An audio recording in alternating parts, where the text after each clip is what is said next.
Good morning, good day, church day, Lord day.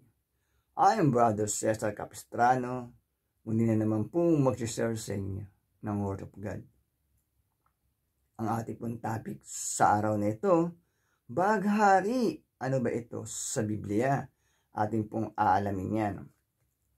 Meron tayo isang talata sa araw na ito. Bago ko po basahin ng talata, tayo po manalangin muna. Diyos amang nasa langit, makapangyarihan sa lahat, sambahin ang ngalan mo.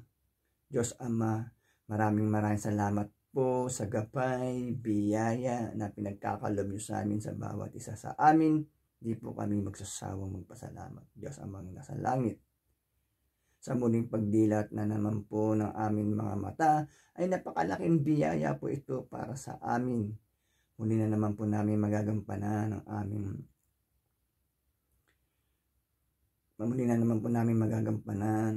ang aming tungkulin para sa aming sarili, pamilya, trabaho, at kaawaan niyo po kami. Diyos Ama, kung kami po ay nagkukulang sa inyo. Papasukin niyo po sa amin ang iyong presensya upang sa ganun po lubos namin maunawaan, maintindihan ang iyong salita na buhay at makapangyarihan. Sa pangalan ng Panginoong Yesus, Amen. Brother and sister, magandang araw na naman po ng linggo. Ang ating topic, baghari. Ano ba ito sa Biblia? Pag nakakita po tayo ng baghari, ano ba ang ibig sabihin nito? Ating pong aalamin sa Biblia. Ating pong talata ay nasa Genesis chapter 9 verse 13 to 16. Pakinggan po natin maigi kung sa ganun po ilubos natin maunawaan.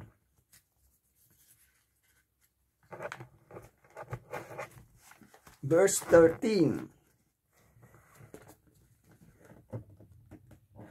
Palilitawin ko sa mga ulap ang aking bahaghari, at iyan ang magiging tanda ng aking pakikipagtipan sa inyo. 14. Tuwing magkakaroon ng ulap at lilitaw ang baghari.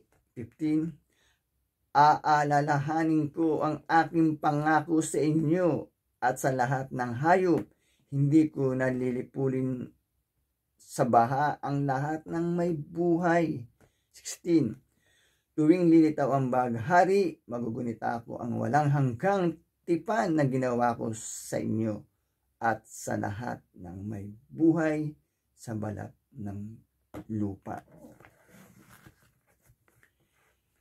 Amen, brother and sister. Napakaganda po ng ating nabasa mula sa Biblia. Ito palang baghari o rainbow na nakikita natin sa ulap. Ang ibig sabihin pala nito o kahulugan ay ito pala ay pag-alala ng ating Diyos Amang nasa langit sa pakikipagtipan sa atin. Pakikitungo, pakikisalo, o pangako ng ating Diyos Amang nasa langit. Ito palang baghari. Pag lumilitaw naaalala ng ating Diyos Amang nasa langit ang kanyang pakikipagtipan sa atin. At ito rin daw po ang palatandaan na nabasa natin mula sa Biblia ay hindi na po tayo lilipulin ng ating Diyos Amang nasa langit sa pamamagitan ng baha. Kagaya po nung nangyari sa kapanahunan ni Noe na nalipol sa baha. Ito palang rainbow o baghari, palatandaan ng pakipagtipan sa atin ng ating Diyos Amang nasa langit. Tayo po ay naaalala ng ating Diyos Amang nasa langit pag lumalabas po pala ang baghari. Naalala niya po ang kanyang mga pangako Ito na rin po ay palatandaan na nandiyan lang po ang ating Diyos Amang nasa langit, brother and sister. Sa akin lang pong pananaw, ay pwede po tayong humiling pag tayo po yung makakita ng baghari. Sapagkat ito pala ay kagustuhan ng ating Diyos Amang nasa langit na palitawin upang ipakita sa atin na naaalala tayo ng ating Diyos Amang nasa langit.